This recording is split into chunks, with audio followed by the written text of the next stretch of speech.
Buenos días a todos. Vamos a dar inicio a la cátedra Gerardo Molina, la sesión número 12 del Diplomado de Innovación, Emprendimiento y TIC. Como siempre, lo hacemos con las notas del himno nacional. Por favor, todos de pie.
Gracias, pueden sentarse.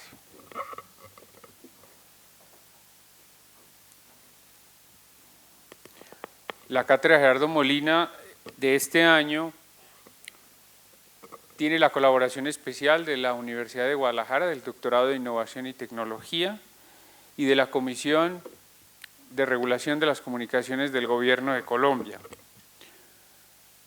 En la anterior ocasión, la semana pasada, tuvieron la oportunidad de tener aquí al profesor Jeong Ho Chung de la Pugyeon National University de Seúl, quien explicó cuáles eran las condiciones de Internet de las cosas con las nuevas tecnologías y las nuevas tendencias de innovación. Ahí se pudieron dar cuenta de muchas de las aplicaciones en las que está trabajando Corea con relación al 5G y a las nuevas tecnologías, especialmente en múltiples usos, pero uno especial, el que tenía que ver con el cambio climático. El día de hoy tienen la oportunidad de tocar justamente este tema de innovación tecnológica y cambio climático. Y para ello hemos invitado a esta cátedra Gerardo Molina a Ana Lucía Daza Ferrer. La doctora Ana Lucía Daza Ferrer es ecóloga de la Universidad Javeriana, especialista en gerencia de responsabilidad social empresarial y valor compartido, candidata a magíster en proyectos de desarrollo sostenible de la Universidad de AN, socia fundadora de ARCO, la empresa colombiana de consultoría en responsabilidad corporativa. La doctora Daza Ferrer tiene especial cariño por la universidad porque entiendo mucho que la Facultad de Ingeniería colabora y trabaja con ella en algunos temas o ha participado en algunos de los temas y por eso la acompaña una de las profesoras de la Facultad de Ingeniería, la ingeniera Lida Esperanza, quien está aquí para acompañar a la profesora Daza Ferrer en este tema. La cátedra Gerardo Molina es una cátedra que se fundó en el año 96 Es una cátedra que se hace en memoria del profesor Gerardo Molina, rector de esta universidad y rector de la Universidad Nacional de Colombia. Además de sus desarrollos intelectuales y de sus libros conocidos ampliamente, especialmente en la política nacional, el profesor Molina es especialmente recordado por ser fundador de varias de las facultades de educación e ingeniería de esta universidad y por supuesto de la Universidad Nacional de Colombia. De manera que sin más preámbulos yo voy a dar paso a la conferencia de la doctora Daza Ferrer, no sin antes pues informarles que el próximo sábado continúa esta cátedra, la cátedra Molina, según el cronograma estipulado. Así que bien, muchas gracias a todos, muchas gracias, doctora.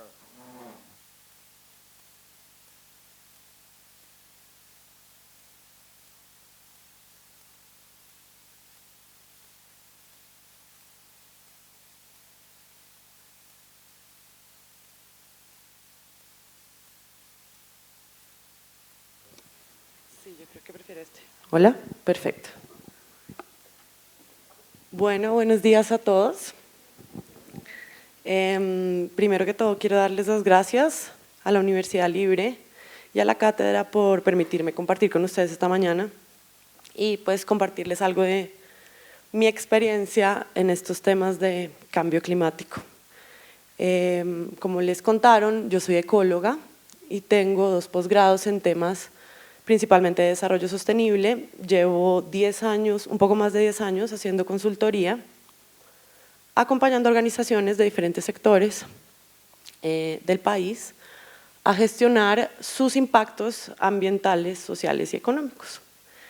Dentro de esto, pues el cambio climático resulta siendo un elemento muy relevante y desde hace 5 años creé una empresa que se llama Arco, que se encarga de esto.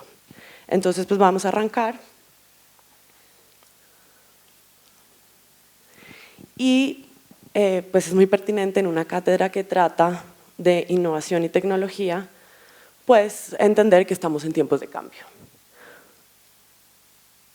Pero lo que nos trae acá es el cambio climático.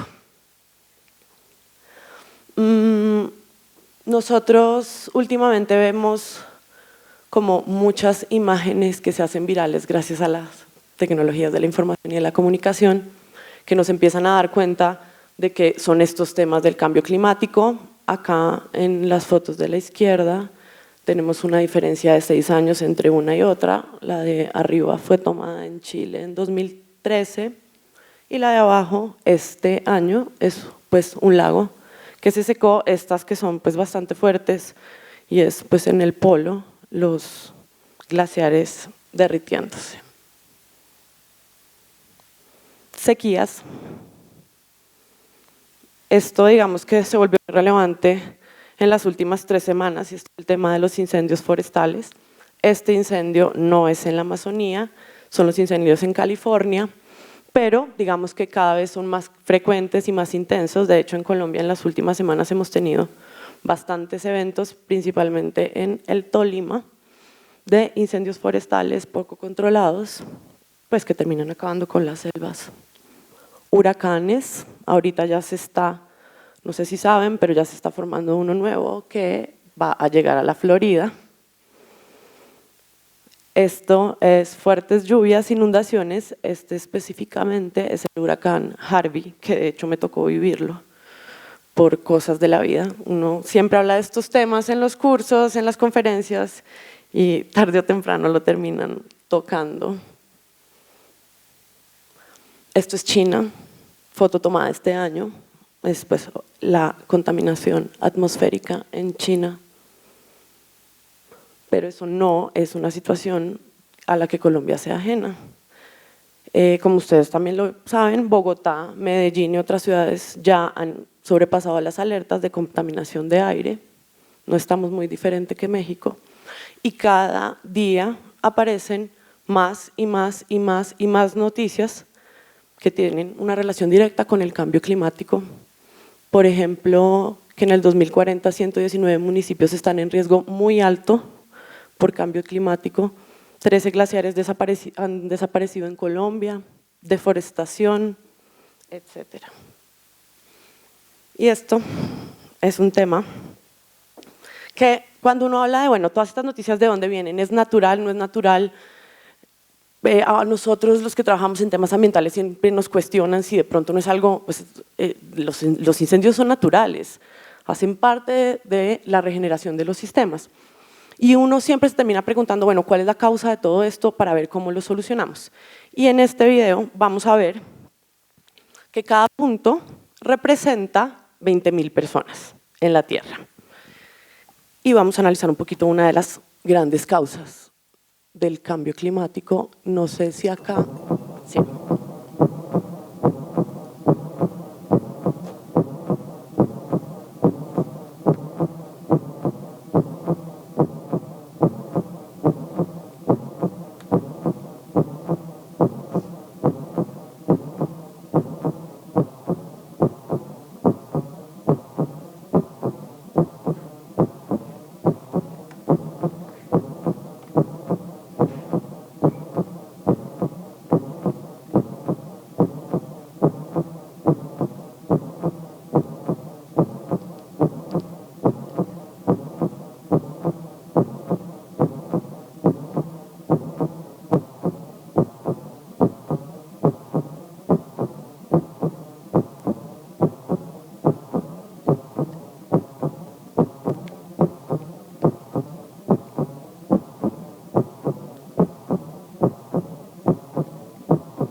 Todo el mundo siempre está pendiente cuando aparece Colombia.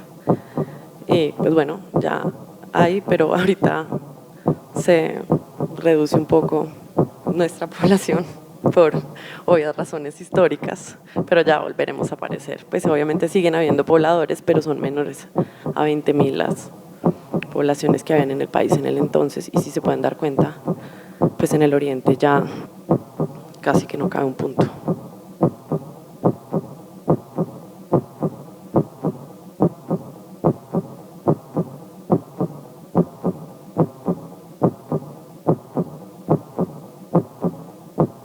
Bogotá,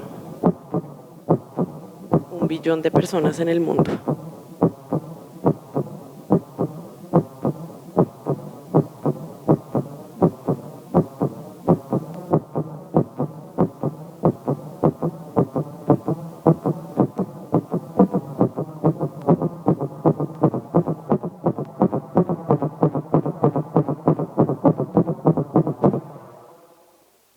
Bueno, este video genera en las personas pues el efecto que seguramente generó en muchos de ustedes, y es que uno al comienzo está como muy tranquilo, esperando a ver, pues pensando un poco en la historia, en qué pasaría, y resulta que es proporcional, es decir, no es que el final del video ocurra más rápido.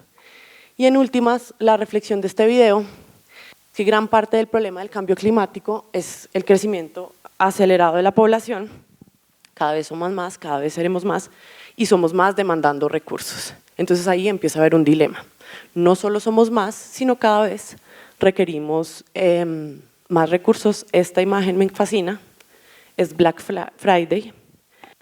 Y es esto que ocurre, que ahora Black Friday ya es una semana completa, ya no es solo un día, ahora se está extendiendo casi que a todo el año.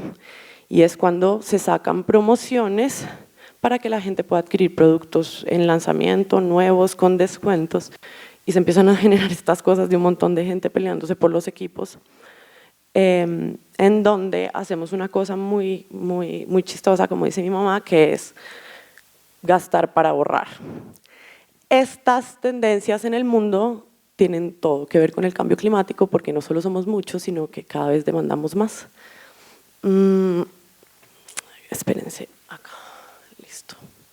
¿Qué pasa? Hablamos de cambio climático y veo que tenemos un tema de un montón de conceptos, que es como que casi que lo primero que deberíamos entender, y es que se habla de efecto invernadero, se habla de calentamiento global, se habla de variabilidad climática, de huella de carbono, de mitigación, de adaptación, y hay veces inclusive uno que maneja estos temas no tiene claridad en qué es qué. Y pues por ahí quiero empezar, y es para que entendamos a qué nos referimos con cambio climático y con cada uno de estos conceptos que ven ahí. Perdón, me fui para el otro lado.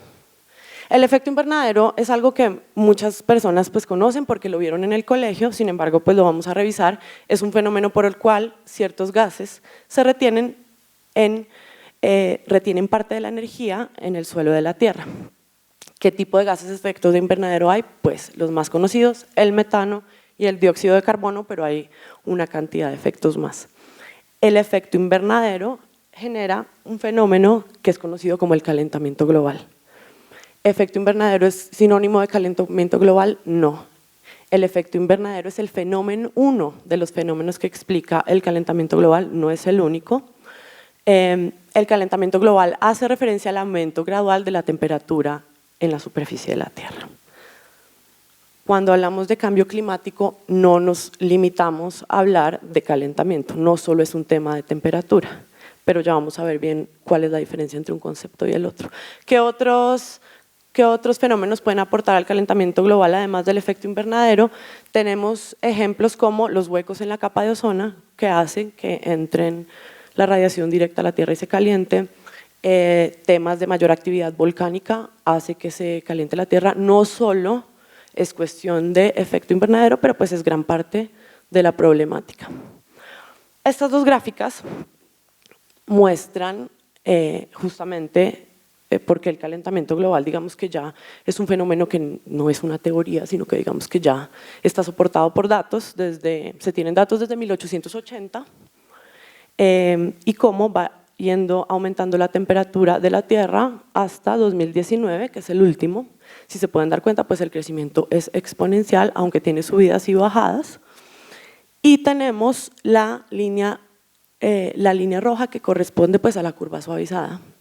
Pero este lado es bien interesante, y es que en esta gráfica vamos a ver la correlación entre las temperaturas de la Tierra y las emisiones.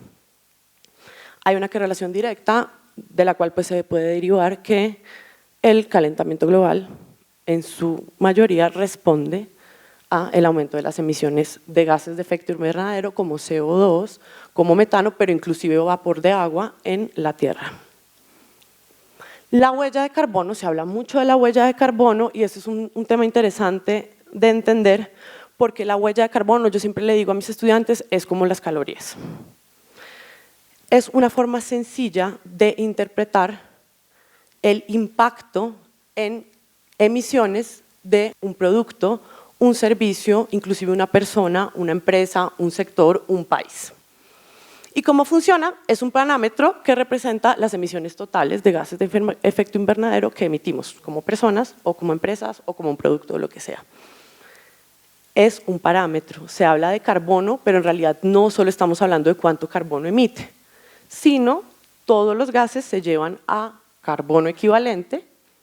Es decir, por ejemplo, una tonelada de 1 tonelada de carbono, 4 toneladas de metano equivalen a 1 tonelada de carbono. Entonces todo se lleva a carbono. ¿Para qué se inventaron la huella de carbono? Para que todos manejemos un lenguaje común y sepamos más o menos, podamos comparar. Si yo tengo el mismo producto y analizo sus dos huellas, puedo tener una idea de cuál genera más emisiones o menos y por ende pues está contribuyendo. También sirvió o sirve actualmente para generar temas de compensación. Es un tema como básicamente el que reza y peca empata. Yo calculo mi huella y puedo compensarla. Puedo comprar bonos de carbono que la compensen. ¿Cómo se emiten los bonos? ¿Quién los emite? Los árboles, por ejemplo, hacen el efecto contrario, capturan carbono.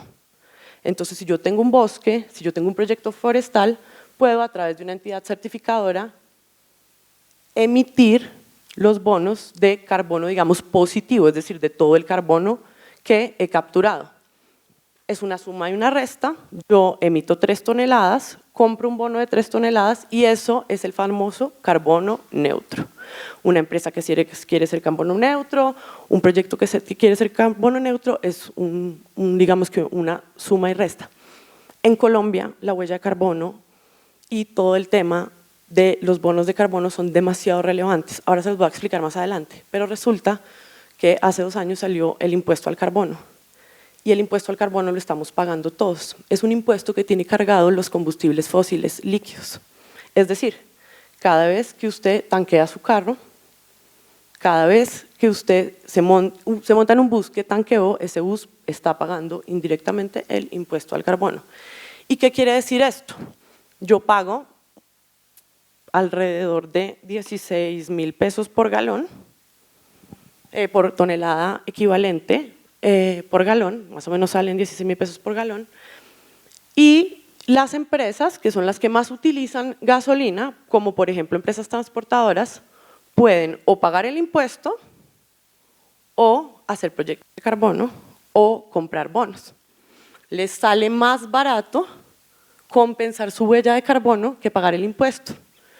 Y esto ha sido maravilloso en Colombia porque lo que ha hecho esta norma, que en teoría busca desincentivar el consumo de los combustibles fósiles, también está logrando que sea viable financieramente desarrollar proyectos de carbono. Proyectos, digamos, que están para mitigar cambio climático, como la reforestación. Pero, por ejemplo, si yo hago conversiones tecnológicas y demuestro que estoy reduciendo mi huella de carbono, puedo emitir bonos. Eso es como la bolsa. Yo puedo emitir bonos y se pueden transar. Un bono de carbono hoy en Colombia tú lo emites y en 30 segundos está vendido. Entonces empieza a generar toda una dinámica de innovación hacia desarrollar tecnologías que disminuyan huella de carbono para entrar en todo el tema del mercado. Y bueno, este es digamos que un incentivo que ha hecho el país para protección de cambio climático. Y ahora vamos a entrar en dos conceptos que son los que más se confunden, que es la variabilidad climática y el cambio climático. La variabilidad climática es un cambio del clima atribuido a causas naturales. Y ahí es donde se generan los debates. Ustedes oyen a ciertos políticos diciendo que el cambio climático no existe. Esto se deriva de este lindo concepto que es la variabilidad climática, es normal, es natural, existe, ha existido en toda la historia de la Tierra y hace referencia específica a eventos extremos puntuales, como ciertos huracanes o fenómenos que se repiten pero que son cortos. El ejemplo típico de un caso de variabilidad climática es el fenómeno de la niña o el fenómeno del niño. ¿Qué pasa? Que el cambio climático está directamente atribuido a la actividad humana y ahí es donde empieza el debate. Porque ¿cómo hago yo para demostrar que ese incendio que está ocurriendo hoy en la Amazonía responde directamente a la actividad humana? No es un tema de quién empezó el incendio, evidentemente el incendio puede haber sido empezado por una persona, pero va más allá. El aumento de los incendios en el mundo, ¿cómo hacemos para demostrar si sí o no están atribuidos a la actividad humana? Digamos que lo que dicen los expertos es que realmente el cambio climático dejará de ser una teoría más o menos en el 2070, cuando podamos probar con certeza que todos los temas de calentamiento global y demás fenómenos sí se atribuyen a la actividad humana, pero es importante saber que es un tema que está actualmente en debate.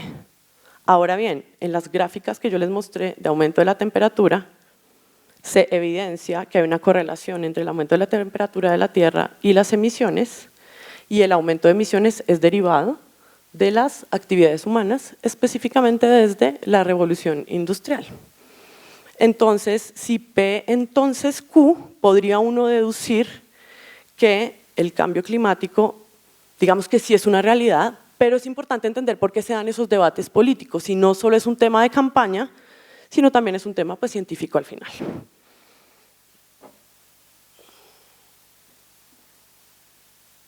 Lo que dicen es que el cambio climático es como la personalidad. Entonces, por ejemplo, yo tengo una personalidad extrovertida, soy extrovertida. Y la variabilidad climática es cómo estoy hoy. Si hoy estoy feliz, hoy me levanté de buen genio, de mal genio. No necesariamente es lo mismo. Hay veces voy a levantarme feliz justo porque mi personalidad es extrovertida, pero no quiere decir que si estoy triste tenga directamente que ver con cambio climático. Esa es un poco la diferencia entre variabilidad climática y cambio climático. Muchos científicos y personas, sobre todo el medio, digamos, de las empresas, de las industrias, dicen que la variabilidad climática se interpreta como fenómeno de tiempo corto y el cambio climático es a largo plazo, pero la definición real es la atribución a las actividades humanas. Entonces, pues bueno, esto plantea que el clima del planeta está cambiando a un ritmo más acelerado de lo esperado y que los principales responsables son la producción, la extracción, el asentamiento, el consumo, son como los principales. ¿Qué efectos tenemos? Pues lo vimos un poco en las fotos, derretimiento de las masas glaciales y nevados, cambios en los ciclos de floración y fructificación de las plantas de cultivo. Miren, estos temas son demasiado relevantes, mucho más allá de la foto del oso que me parte el corazón, pero eso no tiene nada que ver. El hecho de que se derritan los glaciares hace que aumenten los niveles del mar y eso hace que todas las zonas costeras pues estén en riesgo de desaparecer. Se dice que el desplazamiento por cambio climático es cientos de veces mayor al de, por ejemplo, temas como el desplazamiento forzado o lo que está pasando actualmente en Venezuela. Pensemos en Colombia, más o menos 2 millones de personas viven en las zonas costeras. Se inundan las zonas costeras y todo eso va a generar desplazamiento de las costas hacia el interior. En Europa, por ejemplo, hay unos riesgos altísimos porque países como Holanda están por debajo del nivel del mar. Entonces va mucho más allá de la foto del oso polar, sino de los impactos que tiene a nivel global un asunto como que se empiecen a derretir los glaciares. Cambios en los ciclos de la floración. ¿Qué pasa con los cambios en los ciclos de la floración? De esos ciclos depende la comida de todos nosotros. Entonces, no solo es un tema de las abejas, como abejas per se, sino se pone en riesgo la alimentación de la humanidad por estos cambios. Están apareciendo casos de enfermedades tropicales en ciudades con alturas parecidas a las de Bogotá. Las ciudades y los asentamientos humanos están preparados para unas condiciones climáticas, empiezan a cambiar las condiciones y eso genera un montón de efectos más. Y hace que haya mayor ocurrencia y sobre todo mayor fuerza de lluvias, sequías, huracanes, heladas y granizadas.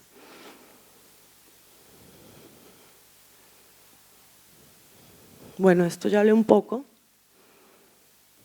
Y digamos que los datos desde 1800 muestran que tanto la temperatura como la precipitación promedio, así como los máximos y mínimos, se vienen modificando y no van a volver a ser lo que eran antes.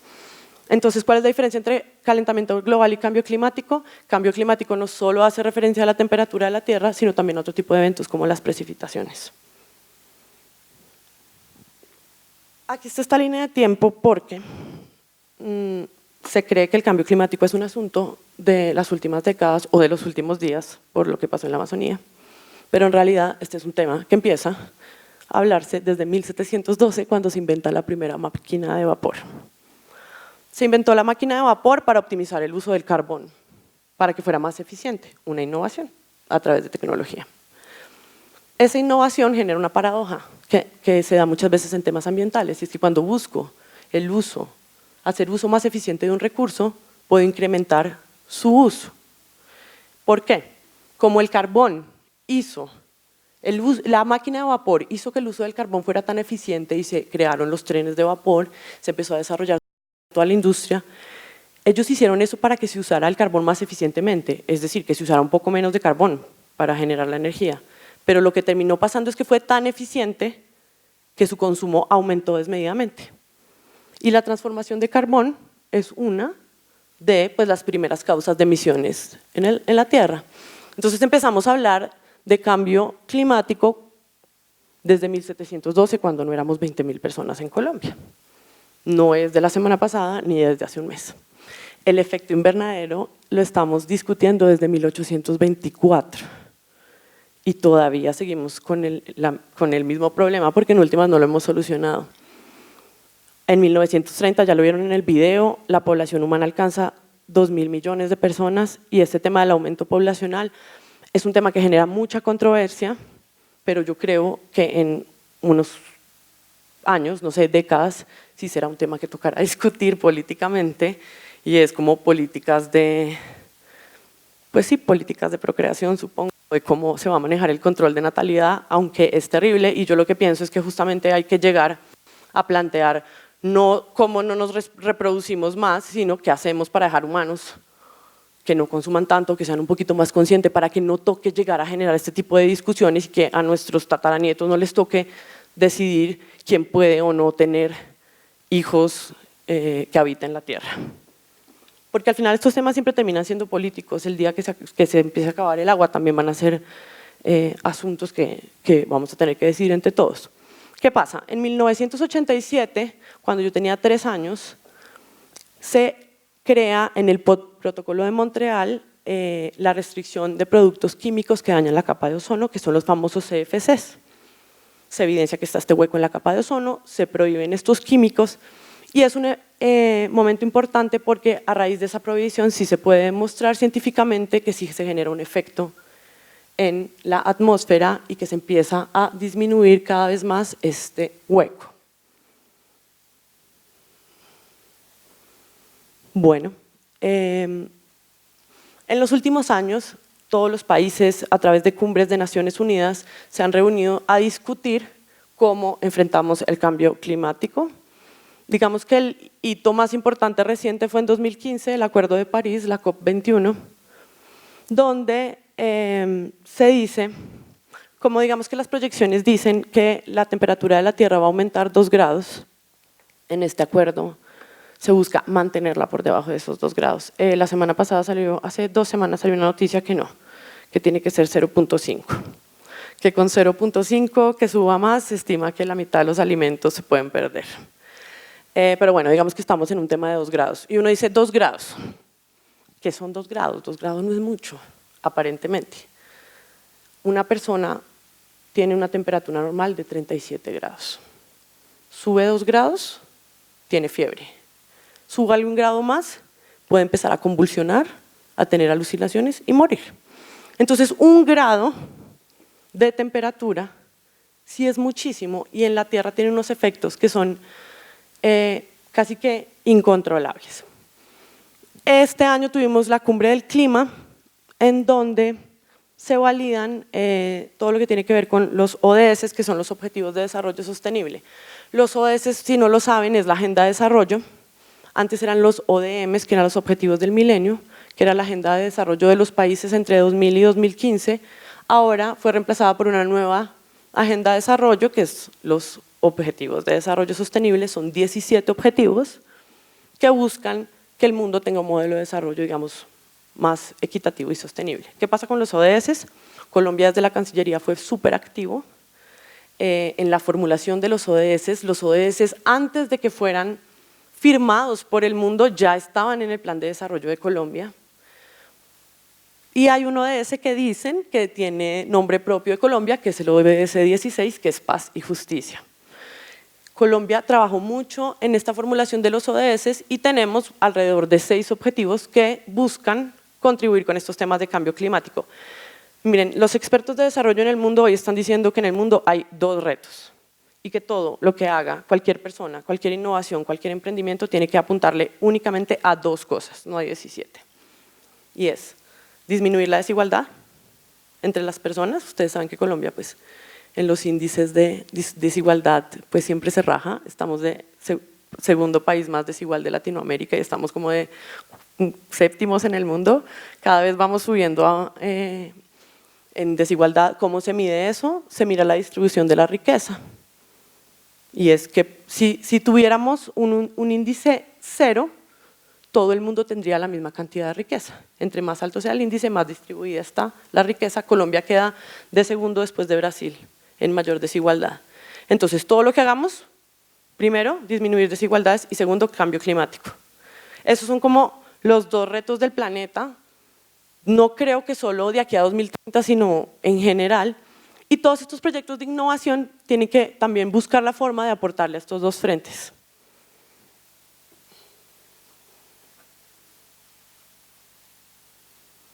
La mitigación son todas las acciones que podamos hacer para reducir y limitar las emisiones de gases de efecto invernadero.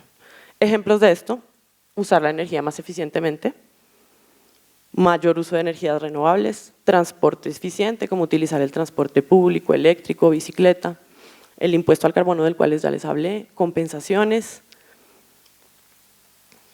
electrificar los procesos industriales. Ustedes saben que en Colombia pues el 60%, más del 60% de la energía viene del agua, entonces es un poco cambiar, por ejemplo, a fuentes de energía como carbón a energía hidráulica. Pero les quiero decir una cosa con la energía hidráulica, que he tenido muchos debates con mi papá, y es que la energía hidráulica es, digamos, que una fuente maravillosa, pero para que sea realmente sostenible debe ser de microhidroeléctricas, porque las grandes hidroeléctricas, ustedes también ya lo saben por las noticias, pueden generar unos impactos ambientales demasiado altos. Digamos que construir estas presas tan grandes igual generan deforestación y mucho impacto a nivel ambiental. Entonces el escenario ideal sería hidráulica, pero en microhidroeléctrica. En Perú ya están haciendo muchos proyectos que inclusive proyectos de microhidroeléctricas son proyectos tipo MDL, o sea, de metodologías de desarrollo limpio, con las cuales yo puedo emitir bonos de carbono. Y ahí se empieza a enlazar todo. Puedo generar energía más limpia, emitir bonos de carbono, tener ingresos adicionales a corto plazo. Y en Colombia también ya hay proyectos de microhidroeléctricas andando, bastantes. Mitigo es básicamente reduzco, adapto. Adaptación a cambio climático es cómo me preparo, cómo me hago menos vulnerable. Es como ahorita que están en la Florida llenando sacos de arena para prepararse para que el huracán no les inunde las casas. Eso es básicamente adaptarse. Por ejemplo, en Colombia se hace mucho hacer pozos profundos para temporadas de sequía. Funciona, pero es cortoplacista. Entonces, digamos que vale la pena aclararlo. Pero todo lo que tenga que ver con restauración ecológica, reforestación, también entraría dentro de la adaptación al cambio climático. Bueno, creo que ya he puesto varios ejemplos de por qué la tecnología y la innovación tienen que ver con todo esto, pero en realidad la innovación tecnológica tiene todo que ver con el cambio climático, o sea, se relaciona en todos los momentos claves. Y vamos a hablar de por qué. Ya sabemos que, importante, emisiones. En Colombia, de todas las emisiones que genera Colombia, se estima que el 33% vienen del sector forestal, incluida la deforestación. Deforestación, el gran debate de si como carne de vaca o no, realmente más allá de no es si comer carne de vaca o no, sino que el modelo productivo actual de la ganadería utiliza grandes extensiones de tierra para tener muy poco ganado. Y para poder tener ese ganado, pues lo que se requiere es deforestar grandes cantidades de bosques. Si a mí me hubieran preguntado usted, y yo lo hago en los cursos cuando hay menos gente y puedo interactuar más con el público, ¿usted cuáles cree que son las mayores emisiones de Colombia? La mayoría de la gente dice petróleo, transporte, pero resulta que no, la mayoría de nuestras emisiones están en la deforestación. Y la deforestación tiene muchos matices. Evidentemente tenemos todo este tema de producción de coca, ganadería Pero también para construir grandes hidroeléctricas necesitamos deforestar, para hacer minería necesitamos deforestar, para sacar petróleo necesitamos deforestar. Entonces digamos que las vacas no son las únicas culpables de la deforestación, vale la pena, bueno, las vacas de hecho no son culpables. Hay modelos de silvopastoril, es decir, vaquitas con arbolitos que son perfectamente viables y hacia eso es que hay que trascender si no queremos generar este debate de si nos volvemos todos vegetarianos o no. Sigue el sector agropecuario. Resulta que el sector agropecuario en Colombia tiene temas relevantes relacionados con maíz para alimentar los cerdos, palma para aceite de palma, que está creo que el otro día estaba viendo un artículo de que el 60% de los productos de consumo masivo en alguna parte tienen aceite de palma, entonces básicamente está en todo lo que consumimos. Ahí sí viene el sector minero energético con un 14%, transporte con un 12%, el sector manufacturero, toda la producción y otros, el 7% son otros sectores como el de telecomunicaciones. Hay un debate y es que Colombia genera menos del 1% de las emisiones del mundo, menos del 1%. Entonces, bueno, pues nosotros ¿por qué tenemos que comprometernos a reducir el 20% de nuestras emisiones, dice la industria, si nosotros solo emitimos el 1% de las emisiones del mundo, que se compromete Estados Unidos y China, que es el que emite la mayoría? Pero Colombia es uno de los países más vulnerables al cambio climático. Entonces puede que emitamos poco, pero somos demasiado vulnerables, primero. Y segundo, en realidad, en el cambio climático no hay fronteras. Eso al final termina afectando a todo el planeta y digamos que la justificación para no hacer políticas de reducción de emisiones jamás podrá ser la participación de Colombia en el mundo. ¿Y cómo funciona esto? Este es un ciclo productivo lineal tradicional en donde todo empieza, este ejemplo es de un computador, pero podría ser cualquier cosa. Todo empieza con la extracción o de minerales, metales, materias primas, petróleo para plástico, cualquiera que sea.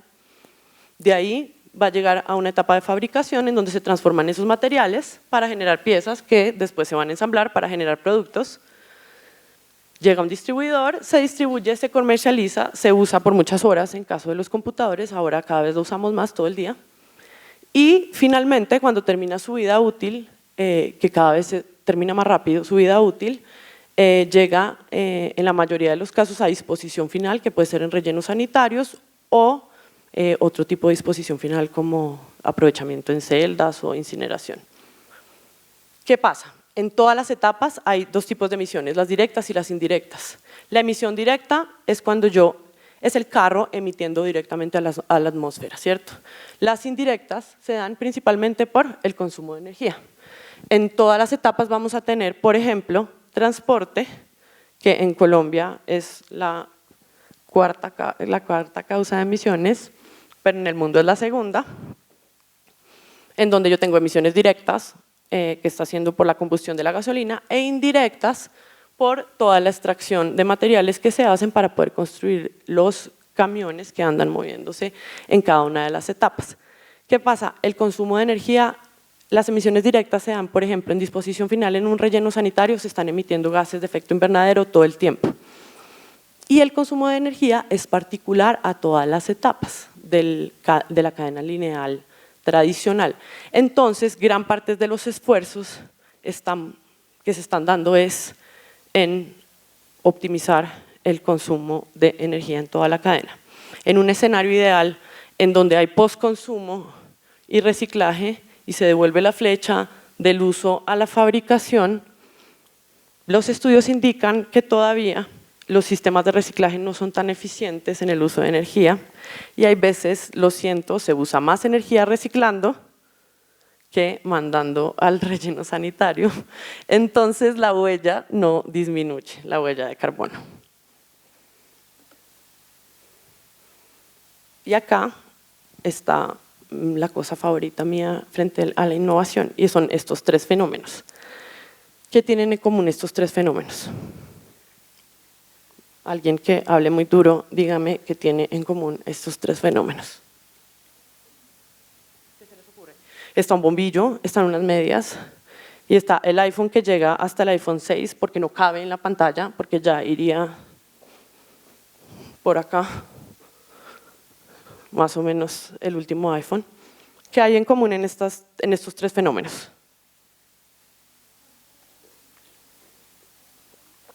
¿Cómo? Corta vida útil. Es un dilema maravilloso del modelo de desarrollo en el que estamos y es la obsolescencia programada. Las cosas están diseñadas para dañarse cada vez más rápido. Cuando se inventaron el bombillo, duraba mucho tiempo, muchos años, y le dijeron como no, tiene que cambiarlo para que dure menos y vendamos más, estas grandes compañías que se dedicaron a hacer iluminación. Las medias veladas, siempre lo pongo como ejemplo, porque cuando se inventaron eran de la tela más resistente que había, no se rompían. Ahora, cada vez, bueno, después entonces duraban un poquito, no sé, una semana, ahora las medias veladas son prácticamente desechables, uno se las pone una vez, va al baño y se rompieron. Eso es obsolescencia programada, no solo se da a nivel de tecnología, se da a nivel de todo lo que usamos. Todo cada vez dura menos. Y los celulares, a pesar de que digamos que el componente, el aparatico pueda funcionar más, si tú quieres resistir y no cambiar de celular, la tecnología tarde o temprano te va a obligar a que lo cambies porque ya no te van a funcionar las actualizaciones, el celular se va a poner cada vez más lento e igual tendrás que cambiar de tecnología o de pronto resistir de verdad y no seguir usando ese tipo de aplicaciones que requieren el celular. Esto es el problema, pero la tecnología tiene todo que ver en la solución. Y este tema fatalista es real, es un problema y la idea es que todos nos preocupemos para que generemos soluciones, pero la tecnología está presente en todas las soluciones posibles que se están planteando en este momento para el cambio climático y lo primero es la información. Para poder hacer algo en contra del cambio climático, lo primero que tenemos que saber es entender cómo funciona. Y gracias a la tecnología tenemos, por ejemplo, tecnología súper avanzada de la NASA, en donde se están midiendo todo el tiempo, en tiempo real, cómo están cambiando las temperaturas de la Tierra y ahora este año lanzaron la primera nave espacial dedicada a medir los niveles de dióxido de carbono en la atmósfera en tiempo real, no bajo simulaciones, no bajo proyecciones, son mediciones reales. Gracias a la tecnología tenemos estas imágenes de cuando yo nací en septiembre de 1984 y después en septiembre del 2016 de cómo se están reduciendo los glaciales en la Tierra y temas que hemos visto toda la vida como estaciones meteorológicas que nos permiten medir también todos los temas de no solo temperatura, agua, aire, sino también contaminación atmosférica. La energía alternativa, pues toda la energía alternativa es una respuesta a innovación tecnológica. Tenemos temas de paneles y celdas solares, temas de energía eólica, que antes estaban muy en el norte del mundo, pero ya están en Colombia. Ya hay 100 proyectos de energía renovable que darán corriente, que se conectarán al país, y no son proyectos pequeños, son parques eólicos enormes, parques de energía solar. Y estos que son más chiquitos, más del día a día, que también me gustan. Y es microhidroeléctricas, esta es generación de energía para bombear agua en La Guajira, no sé si ven bien, pero es una bicicleta. E inclusive temas de mejorar las calderas en las ladrilleras, aquí en los alrededores de Bogotá, son ladrilleras que tradicionalmente son ilegales, que no tienen tecnología muy avanzada, solo el hecho de mejorar esas calderas ya empieza a contribuir con la reducción. Y temas ya como biodigestores, que es aprovechar la materia orgánica para generar energía. Y miren, en Colombia hay un tema y es que en Colombia tenemos unas condiciones maravillosas, es como la maldición del trópico. Y es que, sí, digamos que los europeos dicen que nosotros en el trópico no somos cuidadosos porque todo lo tenemos muy fácil. Entonces, así, mis amigas me decían, como es que ustedes se levantan y tienen una papaya y comen. La tienen ahí al lado. En Colombia hay 12 horas de luz al día. Eso es pues dinero en realidad. Somos bendecidos en últimas por tener tanta iluminación en temas, por ejemplo, de energía. El sol hasta el momento pues no parece que no se va a acabar por el momento. Entonces, realmente sí tenemos una oportunidad en temas de energía solar. El tema es ahorita volverlo financieramente viable, pero ya los paneles fueron criticados porque consumían, casi que su huella era peor que lo que lograban ahorrar, pero ahora ya hay celdas solares que se pueden poner en vez de tejados, y esta que es como la última, esto es un panel solar, es una celda solar que es transparente. Entonces lo que piensan hacer es ponerlas en los edificios en vez de ventanas para tener todo un tema de captación de energía, y lo que van a hacer es conectarlos, estos paneles tienen un bordecito negro, se conecta uno con otro para poder transmitir la energía. Los biodigestores en Colombia ya se están usando mucho, sobre todo, por ejemplo, en granjas donde hay producción porcícola, se utiliza toda la porquinaza para generar energía y se conecta y se vende la energía, ya no solo para generar abonos. Digamos que en los cerdos y en los pollos hay un gran problema con todo lo que tiene que ver con la porquinaza, la pollinaza y la vinaza, entonces esto está siendo una solución súper interesante. El transporte, digamos que es uno de los peones de batalla del cambio climático, se le da muy duro al transporte, entonces hay muchos avances también en temas de transporte eléctrico, los buses eléctricos en Medellín, y la más reciente norma que salió del actual presidente, que es la ley 1664 de 2019, que es la que incentiva el uso de vehículos eléctricos. Tiene pues todo un tema de exención de impuestos, aranceles para que salgan más económicos, pero también obliga a las instituciones del Estado a empezar a utilizarlos y a comprarlos. El Estado es el mayor comprador de Colombia con las instituciones públicas.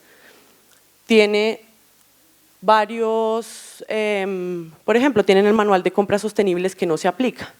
Entonces lo que se está intentando es a que el mayor comprador sea el que empiece a dar ejemplo al resto de las organizaciones, porque en últimas pues ese dinero en últimas lo pagamos todos. Pero también no solo es un tema de cambiar los carros a energía eléctrica, también es costoso, no es lo único que se puede hacer. Temas como esta aplicación que es colombiana, que se llama Fuimonos, tiene un nombre bastante colombiano, que lo que busca es que compartan el carro. Gracias a la tecnología, usted diga yo voy de acá para acá, súbase conmigo, pagamos la gasolina entre los dos y lo llevo. Entonces no es solo un tema de si uso, si no uso, si me voy en bus, si siempre me voy en bicicleta, pero también pues si te vas a ir en carro por lo menos compártelo. Y esto que se está volviendo de moda en el mundo, que es el eco-driving. El eco-driving es cómo aplico tips que hacen que el carro genere menos emisiones, muchísimas menos, sin hacer un solo cambio en la tecnología del carro. Y es tan sencillo como ir más lento, no frenar abruptamente, cada vez que frenas generas más emisiones, hacer todo el tema de que las llantas estén todo el tiempo en la presión adecuada para que, por lo mismo, porque se genera más consumo cuando no están y se genera más emisiones, y ya temas pues, de los que ya más hemos hablado, como andar en bicicleta y compartir el carro. Frente a las tecnologías de la información, pues obviamente ahorita estamos en el boom de las apps, entonces las apps también están formando parte de toda esta corriente del cambio climático. Esta es una app que se llama C20, es gratuita, la pueden descargar todos y les permite a ustedes en 5 pasos calcular su huella de carbono. Entonces les pregunta de qué tamaño es su vivienda para estimar más o menos el consumo de energía, con cuántas personas viven, cómo es su dieta, cuál es su, digamos que su medio principal de transporte, y les va a decir cuál es su huella de carbono anual y cuántos árboles tendrían que sembrar si quisieran ser carbono neutro. Y estas iniciativas están tratando de masificarse, y lo que están haciendo ahora es hacer alianzas para que ustedes puedan entrar a una aplicación y adoptar un árbol. Ustedes entran, buscan el terreno, escogen donde les gusta, siembran virtualmente su árbol, pero en realidad se siembra y ustedes pueden irlos monitoreando.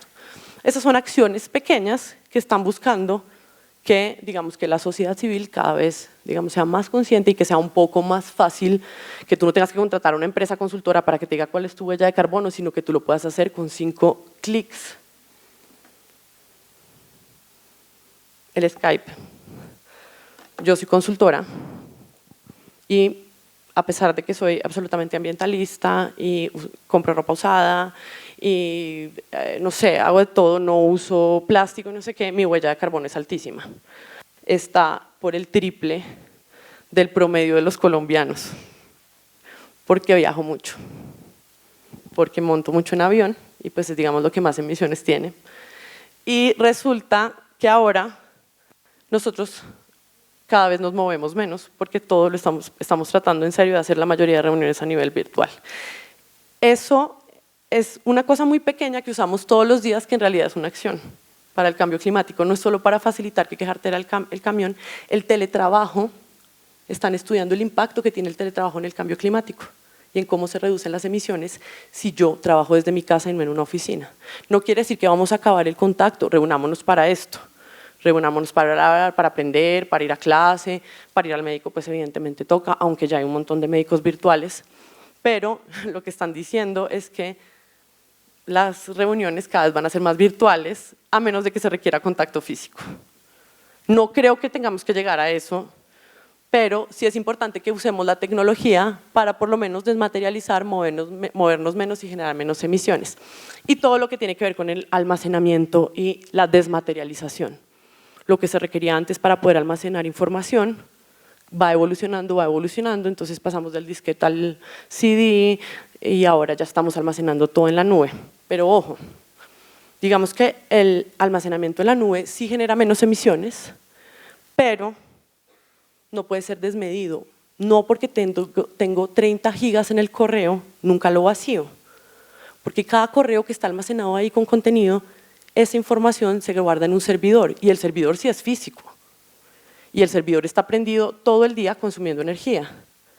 Entonces sí almaceno en la nube, pero no quiere decir que almaceno sin filtro porque está en la nube. También tengo que eliminar toda la cantidad de información que almaceno en la nube porque igual también está, no sé, estaban diciendo que cada 2000 correos es una tonelada de carbón, una cosa así pero absurda, no me sé el dato exacto, pero también hay que vaciar el correo, eso también contribuye con disminuir las emisiones.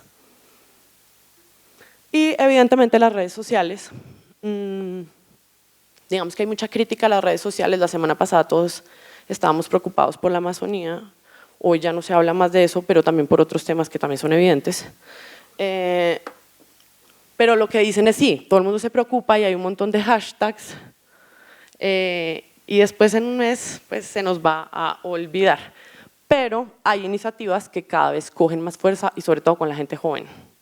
Esta niña que está acá se llama Greta, es sueca y pues es una de las personas jóvenes más famosas en el mundo porque es activista por el cambio climático y se inventó un hashtag que se llama Fridays for Future, Juventud por el Clima, y está invitando a toda la comunidad estudiantil del mundo a que hagan manifestaciones en pro del cambio climático y que salgan a la calle, y está generando un movimiento enorme. Entonces digamos que también sirve y pues iniciativas como la Hora del Planeta. ¿Alguno de ustedes ha hecho la Hora del Planeta? ¿Alguien conoce la Hora del Planeta? ¿Tú? ¿Alguien lo ha hecho? ¿Saben qué es eso?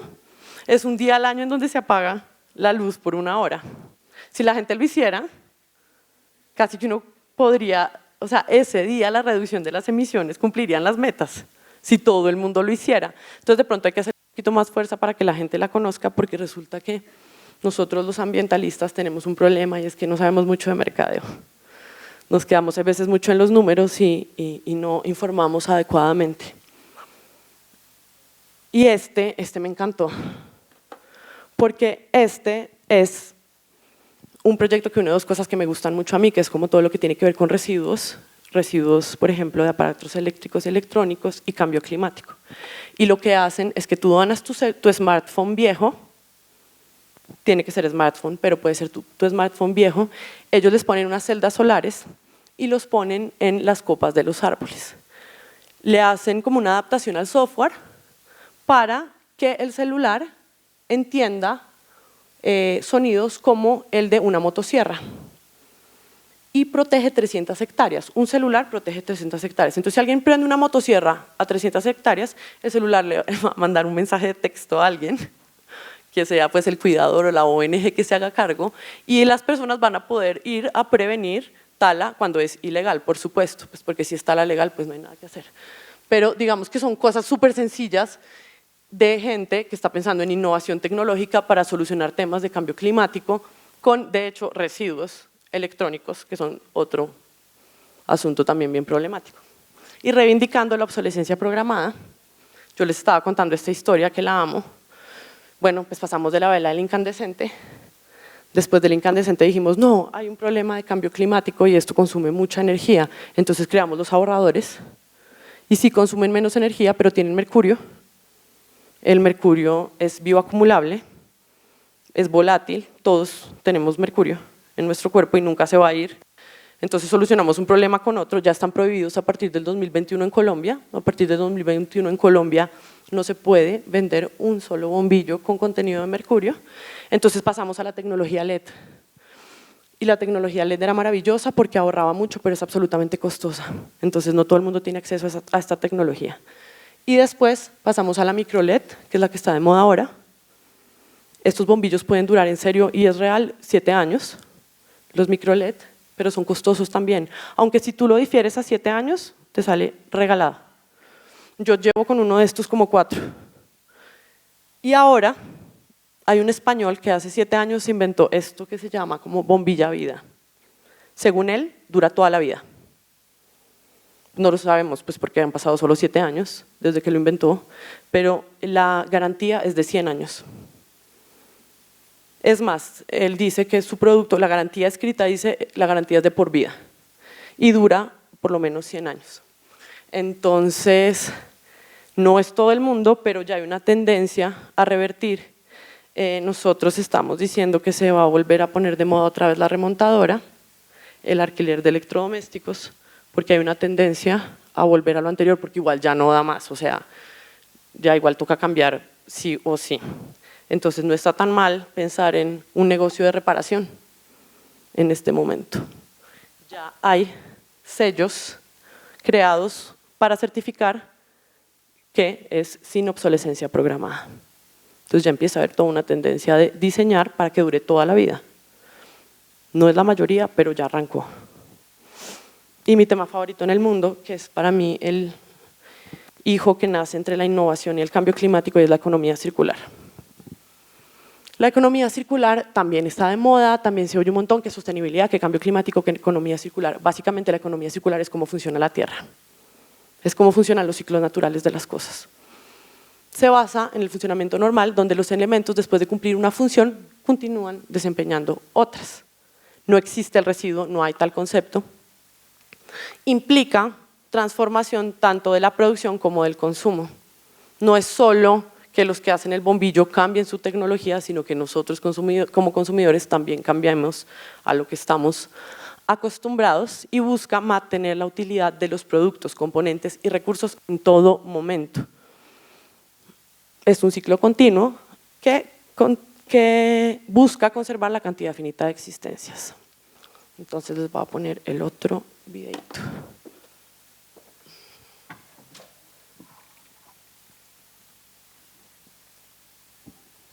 Living systems have been around for a few billion years and will be around for many more.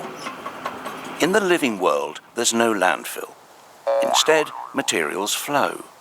One species' waste is another's food, energy is provided by the sun, things grow, then die, and nutrients return to the soil safely.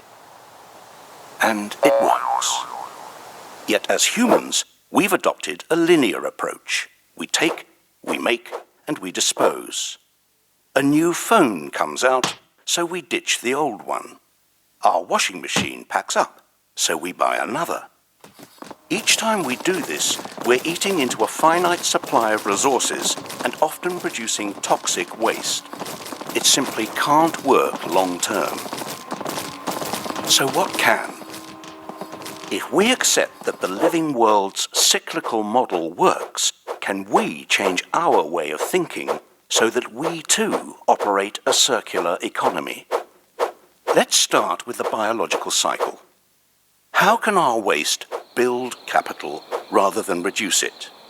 By rethinking and redesigning products and components, and the packaging they come in, we can create safe and compostable materials that help grow more stuff. As they say in the movies, no resources have been lost in the making of this material.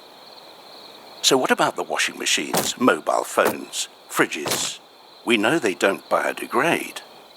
Here, we're talking about another sort of rethink, a way to cycle valuable metals, polymers, and alloys so they maintain their quality and continue to be useful beyond the shelf life of individual products. What if the goods of today became the resources of tomorrow?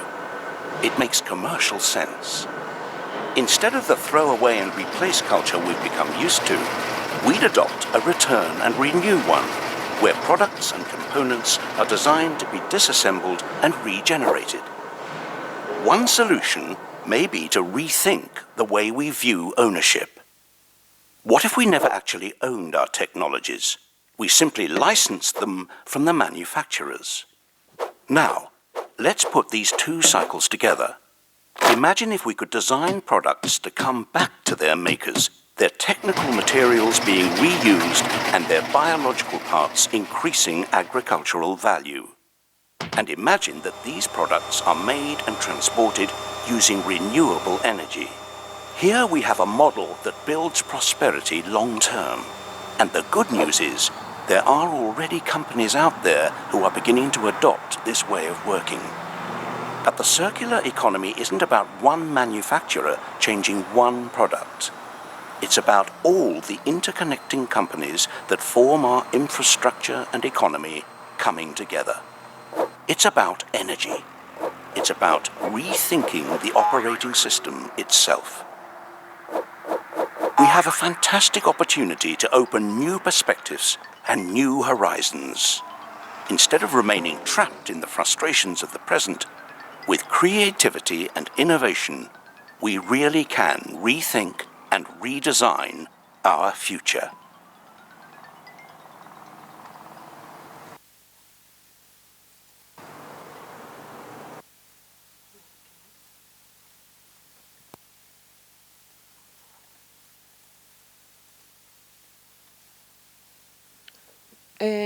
Digamos que la economía circular, además de plantear que hay que cambiar los patrones de consumo, cambia una cosa que es muy común en nuestra cultura y es el concepto de la propiedad, de ser dueño de las cosas. Y eso pasa mucho acá en Latinoamérica, y es que nos gusta ser dueños. Nos gusta ser dueños, nos gusta ser dueño del apartamento, del carro, de la casa. Y una de las cosas que están replanteando es esa. ¿Qué tal si no eres dueño? ¿Qué tal si no compras la lavadora, sino solo la alquilas? Ahí pasa una cosa, los materiales para producir la lavadora cada vez son más escasos y cada vez son más caros. Entonces, si el fabricante nunca pierde la propiedad sobre la lavadora y te la alquila, no la va a diseñar para que se dañe. La va a diseñar para que dure lo que más pueda. Y lo que tú vas a hacer es alquilarla y él te va a hacer el mantenimiento y te la va a cambiar. Ahora ya entraron varias compañías a Colombia que lo que hacen es alquilar carros.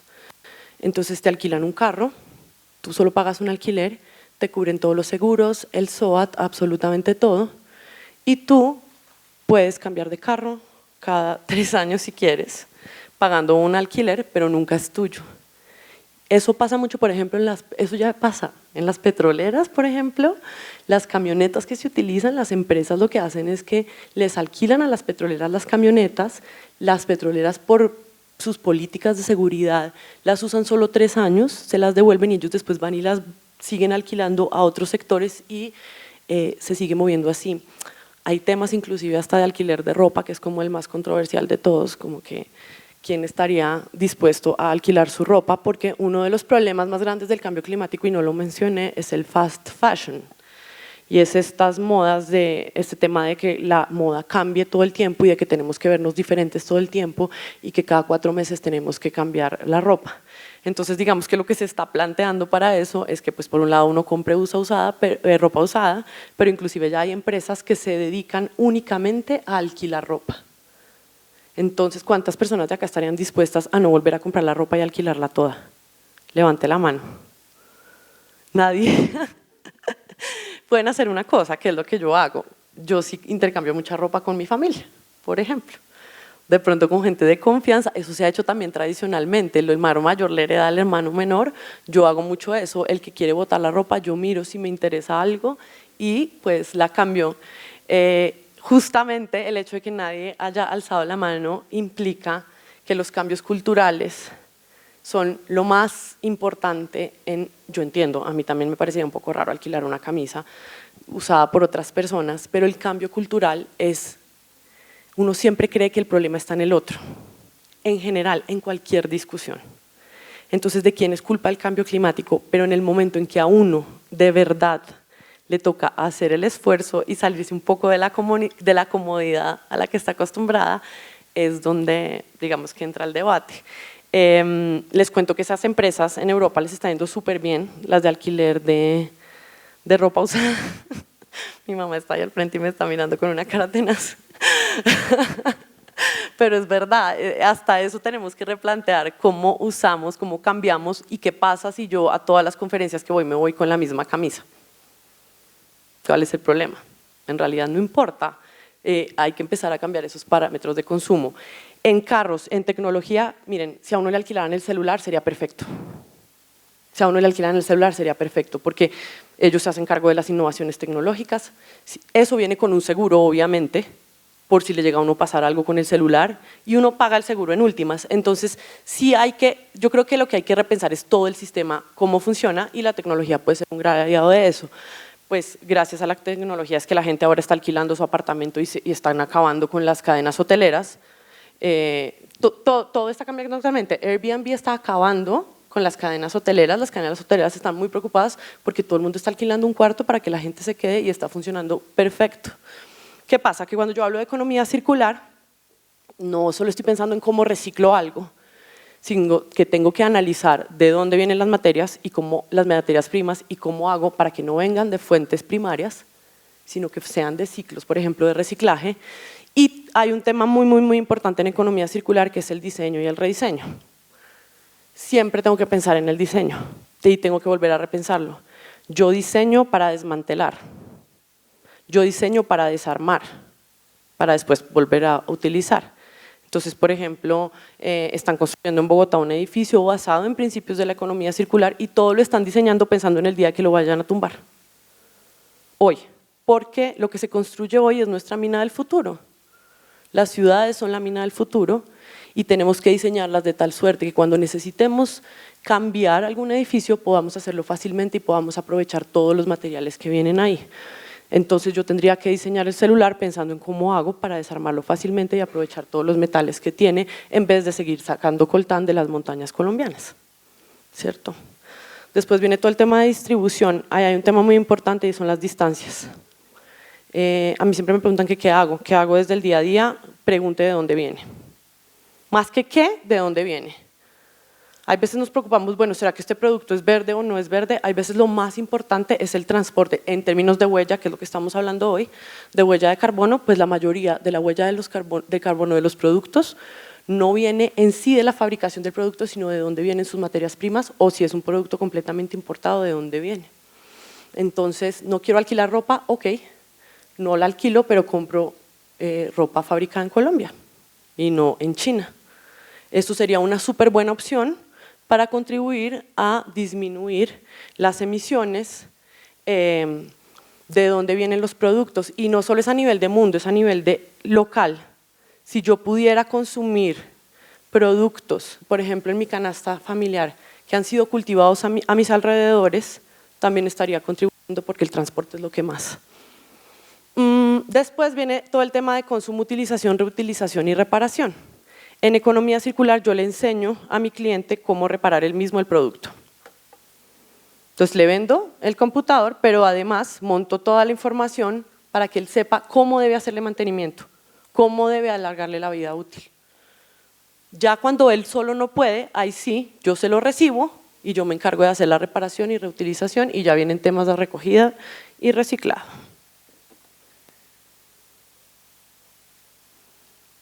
Tiene 3 características. La primera, diseñar sin residuos. No existe ese concepto y eso es demasiado difícil lograrlo, eso es utópico. Digamos que igual yo llevo varios años trabajando en esto y no conozco el primer modelo perfecto, esto jamás va a ser perfecto por los próximos años, pero hay que empezar. Entonces los residuos no existen, jamás. Miren, el clásico ejemplo de reciclaje no tan bien pensado es el reciclaje del PET. Cuando empezó todo el problema de estos escándalos, lo primero que hicieron fue desarrollar madera plástica. Madera plástica. Entonces, wow, madera plástica, no talamos árboles, que es de donde viene la madera, y aprovechamos todas estas botellas de PET. La madera plástica no es reciclable. La madera plástica, para que tenga la consistencia que se requiere, para que sirva para una infraestructura, se necesita que se cambie que se mezcle con un montón de plásticos adicionales, no solo el PET.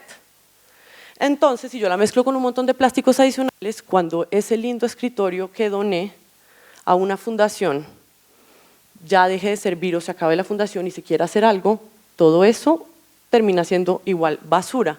Entonces lo que hicimos fue alargar un poco la vida útil, pero no solucionamos el problema. Entonces en economía circular sí pienso en eso, no solo pienso en el primer ciclo, sino voy pensando en los ciclos que vienen. Bueno, ¿y después qué va a pasar? Cuando se termine de dañar, cuando ya no se pueda arreglar más, ¿cómo lo voy a desarmar? ¿Cómo lo voy a aprovechar? Entonces, uno de los grandes retos que tenemos es que no existe el residuo, solo flujos de materiales, y lo que les decía, se diseña para desmontar fácilmente. Y se están también buscando un montón de materiales que sean técnicos y aleaciones, pero que estén diseñados para que siempre se puedan reciclar utilizando la mínima energía posible, porque lo que les estaba explicando ahorita es que el reciclaje es maravilloso, pero consume demasiada energía. Trabajar hacia un uso de energías de fuentes renovables. Ya hay certificaciones de economía circular, pero en Colombia no hay ninguna. Todavía no existe el primer producto porque para poder tener estas certificaciones requieres que toda la energía que usas en todo el ciclo de producción sea renovable y limpias, pero la idea es que o sea, lo que te están diciendo, lo que dicen ahora los expertos en economía circular, que de hecho una de las entidades que más habla de este tema es la Fundación Ellen MacArthur, es que por lo menos traten de ir cambiando su matriz, es decir, si tengo un consumo de energía no renovable, ir tratando de bajar las proporciones cada vez más y aumentando sucesivamente. Y miren, por ejemplo, acá en las granjas avícolas en Colombia ya están llenando de paneles solares todas esas granjas para la producción. Hubo mucha resistencia al comienzo porque lo que hacen los que venden los paneles es alquilarlos, no venderlos. Y eso implica hacer contratos a 20 años. Y en Colombia que a uno le digan 20 años para un contrato de proveeduría es demasiado, porque no, digamos que el pensamiento no es tan a largo plazo.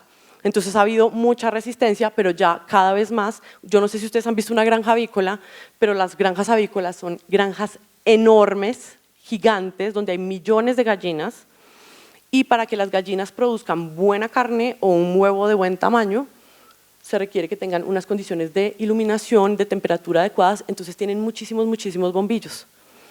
Entonces lo que están haciendo es cambiar todos los techos de las granjas avícolas con paneles solares, para que por un lado al productor le salga más barato, porque obviamente él produce su propia energía e inclusive le sobra para conectarse al sistema y venderla, pero además de eso, pues para reducir también sus emisiones. Y este tema, que es pensar en sistemas. No puedo limitarme a mi proyecto y a mi organización. Para hablar de economía circular tengo que entender en qué territorio estoy, en qué contexto estoy, cuál es el clima, cuál es la cultura, qué pasa ahí, y no estoy aislado, porque en realidad la economía circular no es circular, está mal llamada. Yo digo que eso es como un enredo, porque en realidad son bucles, o sea, son ciclos, pero que no son perfectamente cerrados, sino lo que sale de mi proceso es insumo del proceso de otro, y después vuelve a ser insumo del proceso de otro. Entonces, cuando yo estoy hablando de economía circular, tengo que pensar en todo el sistema de mi cadena de valor. No me quedo solo en los límites de mi organización, en que recirculo el agua en mi producción y pongo paneles solares, sino analizo, bueno, cuando la gente se come ese pollo, ¿qué? ¿Qué pasa con el hueso? ¿Dónde termina? No solo me limito a las eficiencias a nivel de mi granja. Y este es el modelo de economía circular, que es un poco complejo, pero ya se los voy a explicar. En la parte de arriba está toda la extracción. Tenemos lo que se ve en azul es el ciclo técnico y lo que se ve en verde es el ciclo biológico.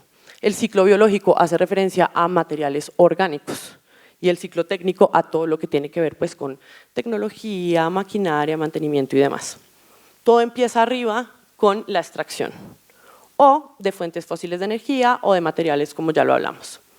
Esto se va a transportar y le va a llegar al fabricante de materiales, ya lo vimos. Después le llega al fabricante de producto, después al proveedor del servicio y llegó al usuario o al consumidor. En la economía lineal, después esto, si nos va bien, tiene una recuperación energética, es decir, incineración de residuos para recuperar energía, y lo que no termina en rellenos sanitarios o vertederos. La economía circular nos plantea que no sea así, sino que se generen todos estos bucles en todas las cadenas. Entonces, le llegó al usuario el computador, que él mismo lo repare. Si él mismo no lo puede reparar, entonces le llega al proveedor de servicio para que él le haga un mantenimiento y lo arregle. Se puede volver a usar y se lo devuelve al usuario o entra en otras cadenas. Si ya se le hizo mantenimiento y no se pudo hacer nada más, ¿cómo lo reutilizo?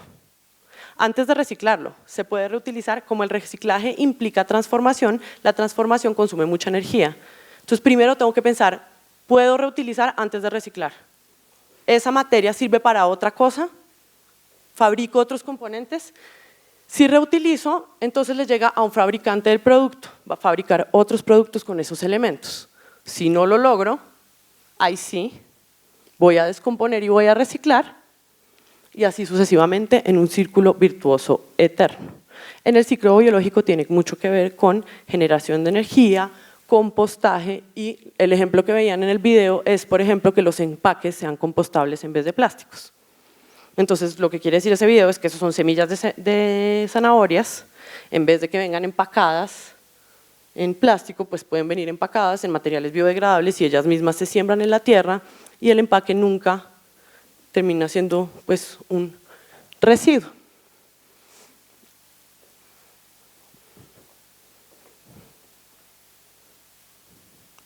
Creo que eso es todo. Bueno, acá hay dos ejemplos. Esta es una empresa española que se llama Climatex. Fue como de una de las personas que empezó a hablar de, escribió un libro que se llama Cradle to Cradle, que traduce de la cuna a la cuna. Porque antes el modelo productivo era de la cuna a la tumba y ahora se está replanteando a que nunca haya tumba. Este señor ha creado un montón de empresas y una de estas se llama Climatex. Esta es ropa, evidentemente, pero la ropa se diseña para dónde va a ser usada. Es decir, si yo voy a vender mi chaqueta en Bogotá, la diseño para las condiciones de Bogotá. Una chaqueta en Bogotá debería tener la posibilidad de aguantar lluvia, calor en cualquier momento del día. Mientras que si voy a diseñar esa misma chaqueta para Pasto, en Pasto va a haber más lluvia y más viento, entonces probablemente le voy a poner cortavientos. Empiezan a pensar en ecosistemas. Además de eso, tiene todos los temas típicos que son que todos los materiales, absolutamente todos, vienen de fibras de materiales reciclados y todos son absolutamente reciclables.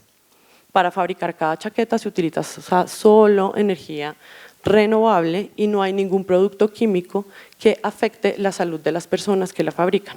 Porque en economía circular no solo pienso en el medio ambiente como algo aparte, sino que además de todo lo que hemos hablado, tengo que pensar en la salud, en el bienestar y en las condiciones laborales de las personas que trabajan en la producción o en la prestación del servicio de mi modelo de economía circular. Entonces llegó a ese nivel de pensar inclusive en eso. Si durante la fabricación va a haber alguna emisión que pueda afectar la salud de los empleados. Y este otro es, digamos que, un ejemplo que se está usando mucho, y es cuando van a diseñar un edificio. Entonces, cuando están diseñando un edificio, vamos a hablar en este caso de gasto energético porque estamos hablando de cambio climático, y resulta que este edificio va a estar en un lugar donde hay mucho calor. Entonces, ustedes saben que pues, la refrigeración es uno de los elementos que más consume energía y que además tiene todo el tema de gases refrigerantes que también generan emisiones. Entonces, pues se descarta la posibilidad de usar aires acondicionados. Entonces se plantea, bueno, entonces usamos ventiladores que son menos graves que los aires acondicionados, pero es que consumen mucha energía. Bueno, entonces pongamos energía solar. No, pero es que en esta ciudad la radiación no nos da para que la energía solar sea eficiente. Entonces lo que terminan haciendo es analizando todos los flujos y corrientes de vientos, gracias a toda esta información que tenemos ahora, para analizar cómo van a aprovechar los movimientos del viento natural para refrigerar todo el edificio.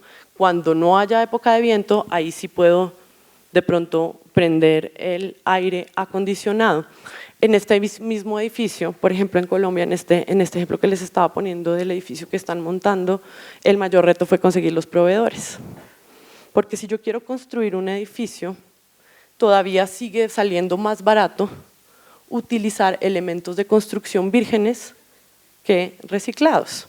Ya existe mucho aprovechamiento de residuos de construcción.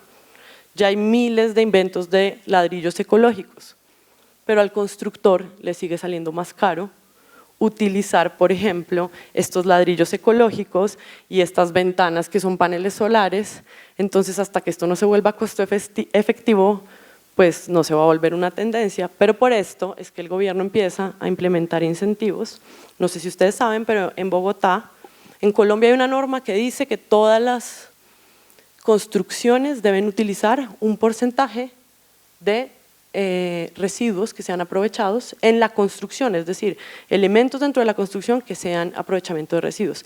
Y en Bogotá es el 25%, a partir de hace unos cuantos años. Entonces ya se empieza a incentivar a través de las normas el hecho de que se empiecen a utilizar este tipo de productos para que se financie, porque en últimas, como estamos en el modelo de desarrollo tradicional capitalista, se necesita que los proyectos sean viables para que la gente pueda alquilar su lavadora y que siga moviéndose el flujo. Entonces, hay un gran reto, innovaciones hay un montón, y ahorita el gran reto que estamos enfrentando es lograr que esas innovaciones sean financieramente viables.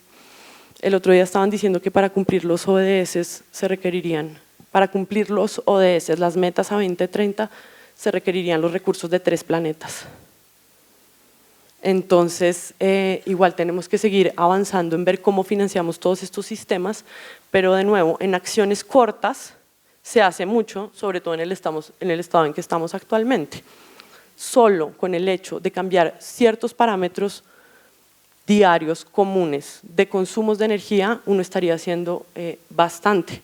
Entonces, ojalá podamos construir todos los edificios absolutamente inteligentes, pero mientras tanto, pues apaguemos la luz cuando sea posible, y creo que aquí termino para que puedan intervenir y participar y contarme ideas o hacer preguntas. Muchas gracias.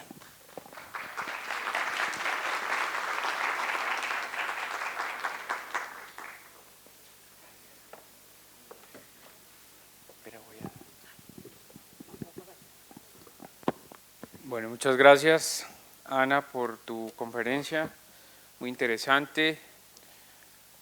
Por supuesto, abre la posibilidad de un debate que además en el tema de cambio climático tiene preguntas muy incómodas a propósito de este tema. Antes de pasar a las preguntas, yo quiero hacer una reflexión desde mi perspectiva de lo que yo veo sobre el cambio climático, un poco para iniciar el debate y que ustedes hagan preguntas pertinentes sobre esto. Primero, te doy las gracias porque tu experiencia en el trabajo con las empresas se nota en tu conferencia, porque das unas pautas que son realmente ciertas y muestras cómo las empresas han desarrollado caminos hacia combatir el tema del cambio climático. Yo nací en los 70s, como varios de los que están aquí. En los 70s, y recuerdo, y además porque viví en provincia, nosotros tuvimos la oportunidad de tener poco uso del plástico y mucho uso de materiales reciclables. Tuvimos mucho acceso a la posibilidad de reparar electrodomésticos. Tuvimos poco dinero, porque era un país pobre, y tuvimos la posibilidad de tener que reciclar nuestras ropas, tener que evitar el consumo para poder vivir y subsistir en un país que relativamente era tranquilo. No obstante, todos estos movimientos de los últimos años, productos de la revolución industrial de este tiempo, ha hecho que el capitalismo acelerado nos provoque una cantidad de inventos que finalmente terminan siendo, acelerando, digamos, el proceso del cambio climático en estos últimos años. Entonces, ahora se nos muestra este tema de la economía circular y uno dice, bueno, qué curioso que volvamos a estar pensando en un montón de cosas que nuestros padres o nosotros hacíamos en el pasado y que sin duda pues muestran una cosa que tú manifestaste en tu conferencia sobre el tema del sistema.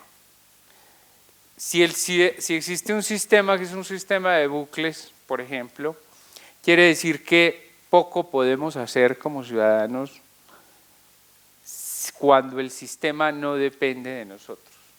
Y ese es un debate muy difícil porque es muy incómodo, porque realmente el sistema es un sistema capitalista agresivo que mantiene de manera perversa unos mecanismos de consumo en extremo.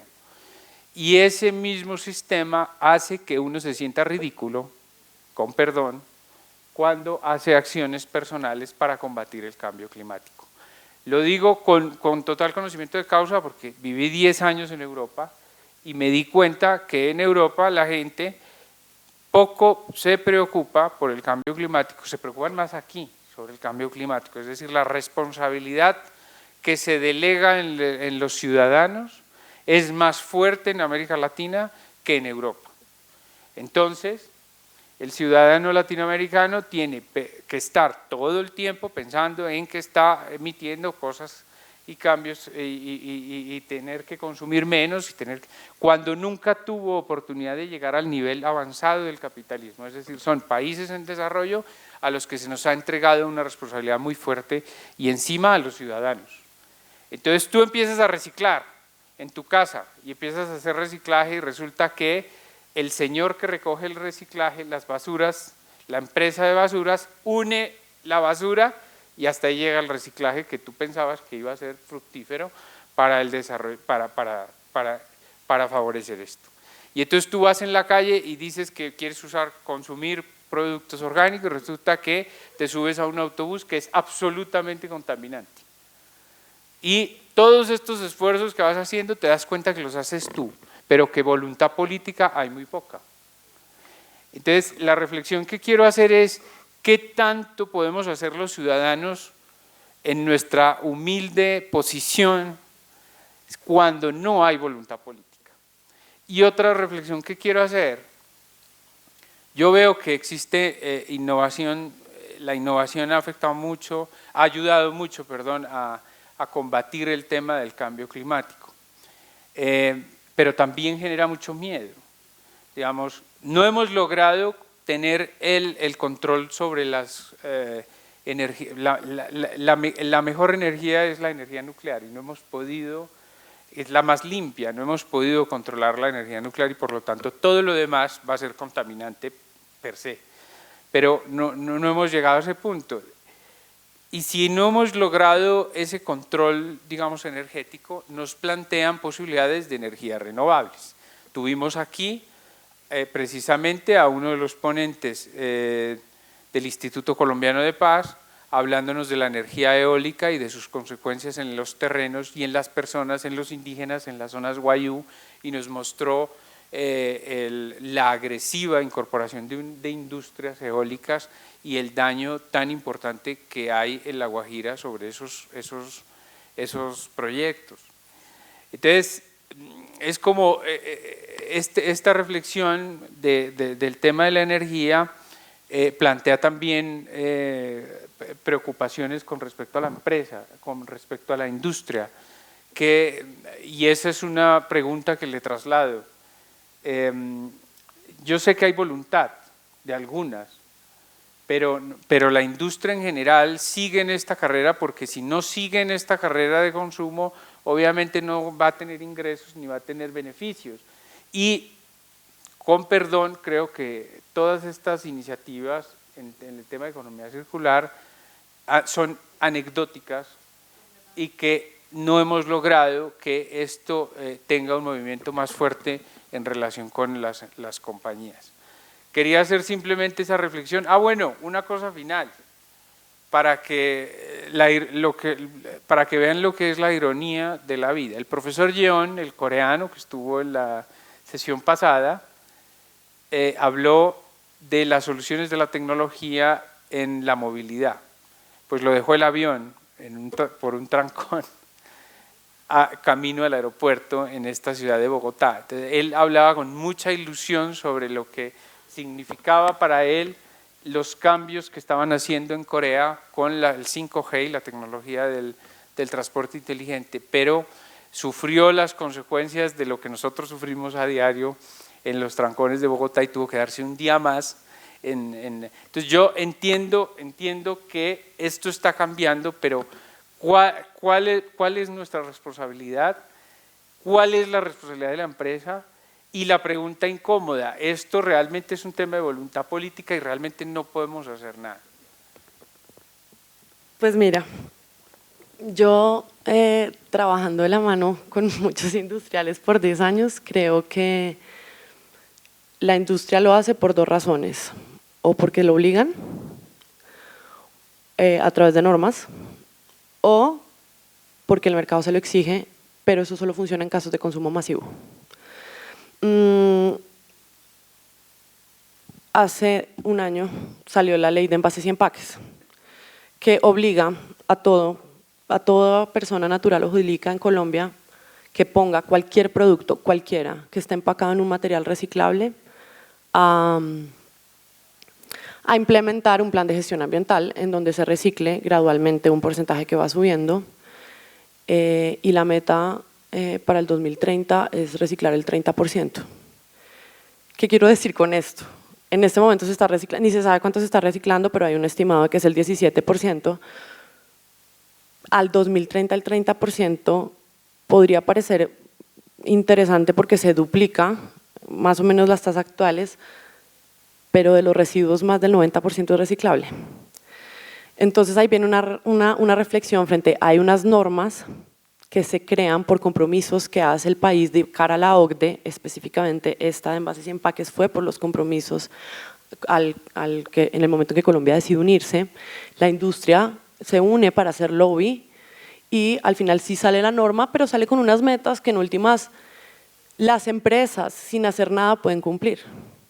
Entonces, creería yo que, ya lo digo como persona, no como consultora, en realidad para que esto se pudiera lograr tendría que ser absolutamente revolucionario.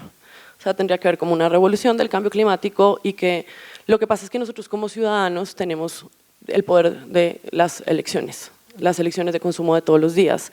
La industria va a hacer algo el día que se lo exijamos y que digamos, en serio, no te compro, no uso tu aplicación hasta que no contrates, no lo hago, pero tendríamos que hacerlo en masa, unidos, para que realmente jalara el sistema, porque en últimas, tú lo dijiste, es un dilema del sistema capitalista agresivo de cómo funciona actualmente y hay veces uno siente que las soluciones que se están dando son pañitos de agua tibia y que no estamos discutiendo sobre lo real, sobre todo si la energía eólica va a afectar a las personas que viven en el lugar donde están los parques, ¿qué sentido tiene todo esto? Entonces, creo que sí nos sentimos impotentes todos los días, pero creo que en últimas es la razón por la que nos despertamos al final los que estamos en estos temas y es empezar a generar la semilla para de pronto lograr movilizaciones que logren. Y pues la lección, ¿no? O sea, aunque bueno, ese tema político en este momento justo me parece un poco incómodo tocarlo, pero cuando yo personalmente me leo los planes, pues como a mí me importan mucho estos temas, pues sí busco las políticas de desarrollo que están pensando. Soy la primera que lee el plan de desarrollo para ver en realidad qué es lo que se está proponiendo en estos temas. Tenemos el poder como el consumidor y el poder de elección. Deberíamos exigirle también más a las personas que elegimos. Creo que deberíamos ser más exigentes en últimas. Claro, ahorrar agua, ahorrar energía, pero de pronto exigir un poco más sería nuestro papel como ciudadanos. Las empresas están haciendo cosas, están intentando, pero si no les va a dar utilidad, hay veces prefieren pagar la multa y seguir igual, y pues es importante decirlo porque es una realidad. Bien, ahora sí podemos pasar a la ronda de preguntas, ya saben, preguntas cortas e interesantes, por supuesto. E incómodas.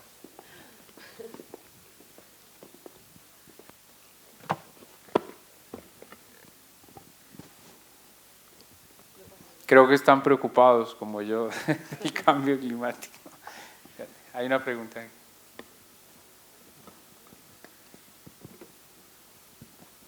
Hola, muy buenos días, gracias, tu ponencia estuvo increíble, muy buena, me llegó en muchos temas. El punto también es como que a todo lo que vamos es un cambio de hábitos, primero como seres humanos, ¿no? Para que se puedan generar en masa de alguna otra forma, pero ¿cómo? Porque, bueno, pasó el Amazonas, todo el mundo puso estados, otros por otro lado hicimos donaciones a organizaciones que estaban pidiéndolo, pero más allá de eso y más allá de que nos preocupamos por un momento, ¿cómo hacer que eso sea un cambio largo, longevo, no de hoy pasó y entonces ya, hoy uso un plástico de un solo uso y como lo boto pues ya no me va a importar. El punto es como, sí, generamos conciencia momentánea, ¿sí? De hecho, en esta misma cátedra vimos como un politólogo nos decía que nos movíamos era de alguna otra forma, no nos movemos por partidos y por ideas, sino por causas. Entonces, ¿cómo hacer que la causa ecológica y que la causa ambiental sea una causa longeva? ¿Cómo podemos hacer que sí usemos de alguna otra manera la economía circular, o cómo podemos usar los empaques compostables para siempre, o cómo reducimos todos esos cambios no hoy, ¿sí? ¿Cómo generar de alguna otra forma? Yo intento generarle conciencia a mis amigos, pero siento que no es suficiente. Tú que trabajas con industria, con empresa y de alguna otra manera Estado como consumidor primario, ¿cómo generar en masa? Obviamente no sé si soy muy ambiciosa en el sentido de querer generar algo grande, pero si no es grande, de alguna otra manera, como lo decía el doctor, también pequeños cambios que hacemos personales son útiles, pero es frustrante porque no llega a nada. Entonces tú que ya has trabajado como en ese sentido, como empresas, con Estado, ¿cómo hacer para que ese cambio en vez de ser pequeño sea un poco más grande, masivo y bueno, en masa? Gracias. Pues mira, si tienes la respuesta te ganas el Nobel, pero yo, como ustedes se dieron cuenta, yo recurro a una cosa que yo le llamo el terrorismo ambiental. Yo trato de generar sensibilidad y a partir de la sensibilidad generar acción. Creo que es difícil. Sería una mentira para mí decir que yo que trabajo en economía circular y no he visto el primer modelo funcionando en Colombia, pero sí siento que hay cada vez más y que la comunicación ha permitido que por lo menos cada vez haya más sensibilidad. Cuando yo estudié ecología, la gente no sabía qué era eso. Todo el mundo me preguntaba y no se fue hace tanto en realidad. Es que somos muy cortoplacistas, queremos todo ya, queremos todo inmediatamente, no tenemos pensamiento a largo plazo, pero cuando yo estudié ecología nadie sabía qué era eso. Todo el mundo me preguntaba que si estaba loca, que estaba estudiando, que si iba a abrazar árboles. Eso era lo que pensaba todo el mundo y no hago, pues abrazo árboles, pero no tiene nada que ver con mi profesión. Entonces, ahora nadie me pregunta qué es la ecología, nadie. Y fue en el 2003 que arranqué, ¿no? No fue hace tanto tiempo, entonces yo sí creo, miren, yo creo que la academia es la solución y no quiero ser lambona porque estoy en una universidad. Yo trabajo en la industria, yo trabajo como consultora y decidí que quería entrar en la academia porque siento que es la única forma de generar algo a largo plazo. Mis clientes eran las industrias y ahora estoy trabajando para colegios. O sea, ahora mis clientes son niños y yo me he sentado en la junta de la ANDI de no sé qué cosas, ¿sí me hago entender? Entonces, mi respuesta a nivel personal y a mi reflexión es el consumo, pero la educación es, si queremos algo en 30 años, tiene que empezar desde que estamos casi que en el jardín, en el colegio o en cualquier tipo de educación que tengamos que sea un tema cultural. Y las universidades, de hecho, lo poquito que hemos logrado nace en las universidades. No se los dije, pero todos esos ejemplos que yo les mostré de innovación son de universidades. Todos los que traje hoy, claro, debí haberlo mencionado. Pero todos surgen de centros de investigación en universidades que se están volviendo masivos. Entonces creo que investigación, educación desde chiquitos es la esperanza, pero educación en todo sentido, no en qué es el cambio climático, sino educación política también, educación de consumo. no solo en lo técnico y en por qué está pasando, sino en otro tipo de cosas. Nos falta, por ejemplo, educación en cómo tomar las decisiones que tomamos políticamente, entonces creo que esa es la esperanza y estamos en el lugar perfecto para decirlo, entonces me motiva un poco. Bien, otra pregunta del público.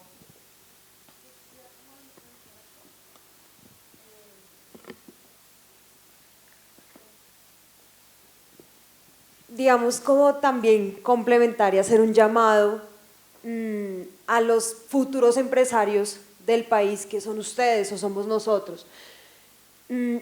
Yo pienso que el cambio a largo plazo o que las acciones de largo plazo que van a generar un cambio real son asociadas a entregarle o a darle a los productos atributos ambientales y sociales. Hace unos 20 años solamente pensábamos en lo económico, y pensar en solamente el beneficio económico es como ir a ver una película con las gafas de 3D. ¿Sí? ¿Quién no ha hecho esto cuando va al cine a ver 3D? Todos lo hemos hecho, ¿sí?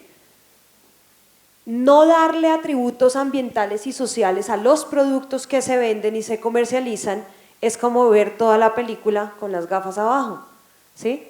La gente y las nuevas generaciones van a empezar a demandar productos que adicionalmente, que prestan un servicio para el servicio que yo pago, tengan adicionalmente beneficios ambientales y sociales. Y aunque de pronto no pueden haber muchos casos documentados de economía circular, yo sí siento que la estamos viviendo. Lo que pasa es que no estamos tan conscientes de que estamos empezando a vivir. No sé si han visto la propaganda de Fab, la última que salió de Fab. Yo estoy impresionada, porque será la primera propaganda de un detergente que no dice que el detergente limpia la ropa y que huele a rico, ¿no? ¿No han visto que todas las propagandas dicen que el detergente es duro con las manchas, suave con tus manos y huele a delicioso? Pues esta propaganda de Fab, y los invito a que la vean esta noche, habla únicamente de su empaque. Únicamente su empaque. No habla de Fab, no habla del detergente, habla de cómo el empaque, ¿sí? Ahora empieza el diálogo con una niña preguntándole a su mamá que está muy preocupada por los plásticos. Y la mamá le dice, sí, por eso ahora compro Fab, porque la botella es totalmente plástico reciclado. Incluso tuvo un artículo en la revista Dinero, en Semana Sostenible, y el comercial no habla de cómo el jabón es bueno, cuida tus manos y huele a rico. Estamos yendo hacia allá, ¿sí? Y a que nosotros empecemos a inventar modelos de negocio fuera de la economía lineal tradicional. Hay empresas, por ejemplo, que a mí me sorprendió mucho, también a veces trabajo como consultora, ir a una empresa donde la empresa se dedica a alquilar sábanas, servilletas y tapetes. Yo, ¿cómo así? ¿Pero qué es lo que hacen ustedes? Nosotros le alquilamos sábanas a los hospitales, porque es que los hospitales ya no quieren comprar sábanas, lavar sábanas y poner sábanas, eso les genera costos, les genera gastos. Yo le mantengo el stock de sábanas a los hospitales y a los hoteles, y además los tapetes y las cortinas. Y si quiere le alquilo unas cortinas a usted, y yo, ¿cómo así? Sí, es que si usted cuando ya sienta que su decoración no va con sus cortinas, yo las bajo y le pongo unas nuevas, y usted me paga simplemente como un renting, una mensualidad, una anualidad de cortinas. ¿Sabe cuánto vale poner cortinas en un apartamento? 2 millones de pesos. Y si usted cambia los muebles y los muebles ya no le pegan con las cortinas, de malas, porque ya pues uno no cambia cortinas sino una vez en la vida. Ya estamos viviendo la economía circular, hay que tenerle un poquito de paciencia, pero yo creo que ustedes y nuestros hijos sí van a alcanzar a ver esta revolución, porque nosotros, independientemente de la profesión que tengamos, ya estamos pensando en estas cosas, y es lo que no tenía la generación pasada. Entonces esa era como mi reflexión final. Ana, qué pena que me meta en tu asunto, pero es esa invitación, ¿no? Pensemos en modelos de negocio, porque todo en esta vida lo mueve la plata, pero ¿qué tal si apalancamos esos modelos de negocio con atributos sociales y ambientales? La sacamos del estadio entre todos. Gracias, Mario. Gracias. No sé si quieres Sí, quería hacer una ultimísima reflexión. Frente al ejemplo de Fab, pues es Unilever, y Unilever ya demostró que sus marcas con propósito generan más utilidades, venden más. Pero lo que quería decir, en realidad, es que hay otro tema, y es cuando vi hace poquito el Sendero de la Anaconda. No sé si la vieron, y si no, véanla. es de un par de antropólogos y están pues aquí en todo lo que tiene que ver con el Chiribiquete y la Amazonía colombiana. Y ellos dijeron una cosa que se me quedó grabada, y a mí me lo dijeron en la universidad, pero se me había olvidado. Y es que ellos creen que la única solución al cambio climático es volver a la forma en que las personas que han habitado el bosque se relacionan con la naturaleza. Entonces, de pronto no hay que hacer demasiadísima innovación hacia el futuro, sino ir un poquito más hacia el territorio y ver que, de hecho, hay comunidades que han vivido sosteniblemente sin necesidad de un montón de cosas rebuscadas por cientos de años. Entonces, también invitar un poco a lo que ya tenemos acá, es los saberes tradicionales de acá y la relación con la tierra y con los recursos que tenemos en Colombia. También de pronto valdría la pena incluirla hasta, qué sé yo, hasta en una cátedra de innovación, de pronto otro tipo de saberes muy relevantes ahora en cambio climático. Bueno, muchísimas gracias. Hay una última. Hay una. Más que una pregunta, es una reflexión. Fundamentalmente de ecología he escuchado hablar desde hace más o menos unos 30 años. Tuve un profesor de ecología que era un consultor de Naciones Unidas, el doctor Daniel Vidart, un hombre con una dicción y un español cervantino exquisito, una gran persona. Hoy en día ya, como se dice, falleció hace muchos años. Comentaba él y decía, mientras no se modifiquen las políticas estatales hacia el medio ambiente, no vamos a tener un futuro seguro. ¿Cuál es la circunstancia que vive coyunturalmente este país? Sobre todo este país.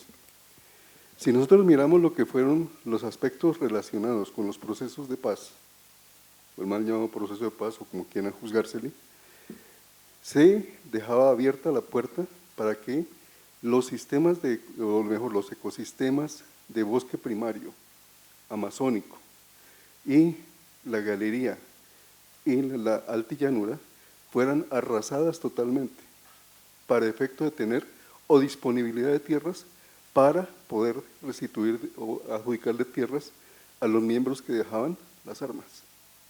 Es decir, era una estrategia del Estado, acabar con lo poco que nos queda de Amazonia. Entonces, ya volvemos y recaemos. Muy bien pensar en muchos aspectos de comportamiento individual, pero ¿en dónde queda la corrupción? Si la corrupción no es solo robarse lo público, sino simplemente apropiarnos de lo que es patrimonio común de todos. Esa es la corrupción. Y ese es el tema más crudo con el cual nos estamos enfrentando en las actuales circunstancias de cambio climático hacia el futuro. Bueno, gracias por su reflexión. A todos muchas gracias. Antes de invitarlos al café de fuera del auditorio, dos informaciones importantes. Hay dos temas que estaban pendientes por los cambios de las fechas. Uno, el que viene, tecnologías emergentes, del 7 de septiembre, y el segundo, que se había cambiado de fecha, neurociencias, mecanismos neuronales de la conciencia, que se trasladó al 14 de septiembre. Estará el doctor Luis Roberto Amador López, neurocirujano de la Universidad Nacional de Colombia, quien dictará esa conferencia, así que por favor atentos a las dos conferencias del 7 y del 14. Muchas gracias a todos y muy amables.